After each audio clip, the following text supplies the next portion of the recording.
ఇప్పుడే జీ5 app download చేయండి. చూడండి మీ ఫేవరెట్ టీవీ షోస్ ఎప్పుడైనా ఎక్కడైనా. పదరా.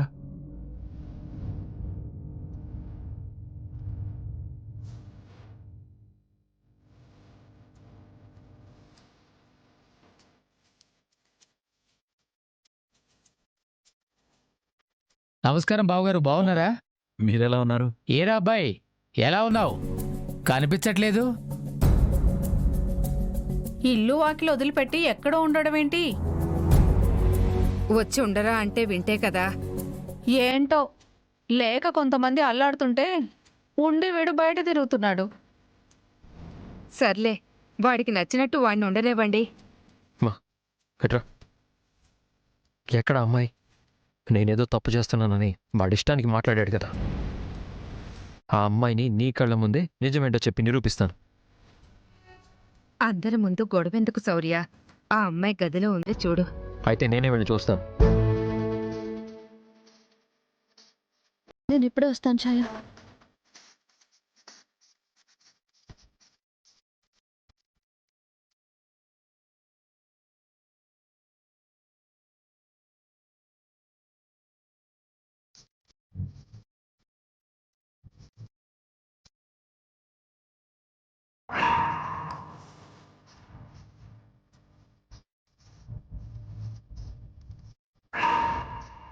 ఈ అమ్మాయిని నేను ట్రాప్ చేస్తున్నానని వాడు గొడవ చేసింది. తనకి నాకు ఏ సంబంధం లేకపోయినా ఆ రోజు వాడు రెచ్చిపోయింది ఈ అమ్మాయి గురించా.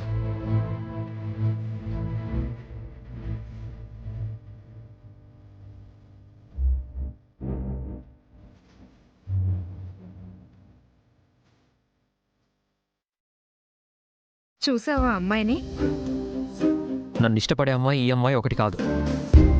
వాడేదేదో ఊహించుకొని ఇష్టం వచ్చినట్టు మాట్లాడాడు. మీ కాలేజీలో చదువుతుందన్నాడు కదరా. అవును, మా కాలేజీలోనే చదువుతుంది, నాకు కూడా తెలుసు. అంతేగాని వాడు ఊహించుకున్నట్టు ఆ అమ్మాయికి నాకు ఎలాంటి సంబంధం లేదు. అరే, ఒకే కాలేజ్ అయినంత మాత్రాన నేను వాడికి కాబోయే భార్యని ట్రాప్ చేస్తానని ఎలా అనుకుంటాడు వాడు? ఏడువాడు? ఆ అమ్మాయి కాదు కదా. ఆ అమ్మాయి కాదు. సరే, ఇంకా గొడవేముంది? వాడికి నేను సర్ది చెప్తానులే. బంధువుల ముందు గొడవ చేయకో. గొడవ పడింది వాడు, నేను కాదు. చెప్పు వాడికి, వాడికి కాబోయే భార్యకి నాకు ఎలాంటి సంబంధం లేదు అని. ఇంకోసారి వాడు నా గురించి లేనిపోని మాటలు మాట్లాడి నన్ను తప్పు పట్టాలని చూస్తే నేను ఊరుకోను. కాళ్ళు చేతులు విరగ్గొట్టి ఇంటికి పంపిస్తాను. నేనొచ్చింది వాడి అనుమానం క్లియర్ చేయడానికి. వచ్చిన పని అయిపోయింది, నేను వస్తాను. అరే శౌర్య, శౌర్య!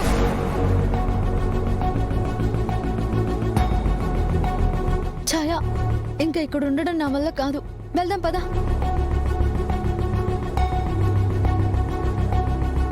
రావే. వెళ్ళనిస్తారా? ఇక్కడ ఉండాలంటే నాకు చాలా ఇబ్బందిగా ఉంది. ఏదో ఒకటి చెప్పి వెళ్ళిపోదాం దా. సరేరా. జీ5 యాప్ డౌన్లోడ్ చేసి అన్ని ఎపిసోడ్స్ పూర్తి ఉచితంగా చూడండి.